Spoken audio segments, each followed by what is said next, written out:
Pressure cook भेजा। तो आज हम यहाँ पे सिंपल इंटरेस्ट के बारे में कुछ सीखने जा रहे हैं कि सिंपल इंटरेस्ट होता क्या है। सपोज करो एक राम है, एक पर्सन है जिसका नाम है राम, ठीक है। राम ने प्रिया से 10,000 रुपये, ठीक है। राम के पास पैसे नहीं थे और वो प्रिया के पास गया और उसने बोला कि मुझे 10,000 रुपये चाहिए। तो प्रिया उसकी दोस्त थी, उसने बोला कि ठीक है मैं 10,000 रुपये दे दूँगी, लेकिन मुझे क्या फ़ायदा होगा अगर मैं तुम्हें 10,000 रुपये दूँगी तो राम ने बोला कि अगर तुम मुझे 10,000 रुपये दोगी तो मैं तुम्हारे को इंटरेस्ट के साथ तुम्हें वापसी करूँगी। तो प्रिया ने बोला कि ठीक है, जो तुम मुझे इंटरेस्ट के साथ दोगी वो मैं 10% इंटरेस्ट लूँगी, ठीक है। तो यहाँ पे जो राम ने प्रिया से बोरो किया वो प्रिंसिपल अमाउंट होता है। जितना भी हम किसी से बोरो करते हैं या उधार लेते हैं तो वो हमारा प्रिंसिपल अमाउंट होता है, तो वो 10,000 रुपये उसने ले लिए, ठीक है।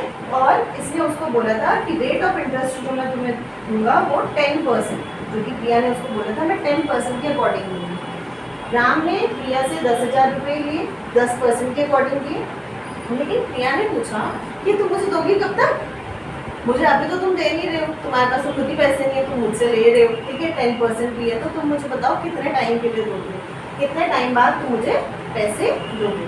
तो फिर राम ने बोला कि ठीक है अभी तो मेरे पास है नहीं, ठीक है, तो मुझे कम से कम 2 साल का तुम टाइम दे दो। तो यानी ये टाइम पीरियड जो उसने बोला कि 2 ईयर्स, ठीक है, 2 ईयर्स का तुम मुझे दे दो, 2 साल का टाइम दे दो, 2 साल बाद मैं तुम्हें 10,000 प्लस ये जो इंटरेस्ट है वो साथ में दे दो।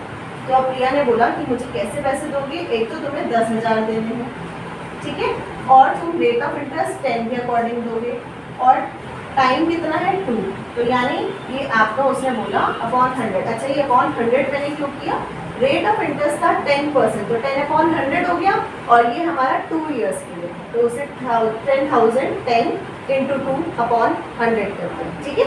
तो अब ये हमने कैलकुलेट किया तो हमारा कितना आया, यहाँ पर आ गया 2,000 रुपये। तो यही तो हमारा मैथ्स में फॉर्मूला होता है, क्या होता है, principal into rate of interest into time upon 100। ये हमारा सिंपल इंटरेस्ट का मैथ्स में फॉर्मूला बन जाता है, जो कि सिंपल होता है, ठीक है। तो 2,000 रुपये वो एज अ इंटरेस्ट राम किसको देगा, प्रिया को देगा। तो अब प्रिया के पास जो टोटल अमाउंट जाएगा, यानी टोटल अमाउंट यानी कितने पैसे टोटल जाएंगे, एक तो 10,000 रुपये वो देगा जो उसने उधार लिए थे, ठीक है, प्लस ये 2,000 रुपये सिंपल इंटरेस्ट के देगा, यानी जो हमने इंटरेस्ट लगाया है 2,000 रुपये 10,000 के ऊपर, वो टोटल मिला के कितना हो गया 12,000 रुपये वो देगा, ठीक है। तो ये हमारा मैथ्स में फॉर्मूला बन जाता है, amount is equal to principal plus जो हमारा सिंपल इंटरेस्ट था, तो वो हमारा ये आंसर, ठीक है।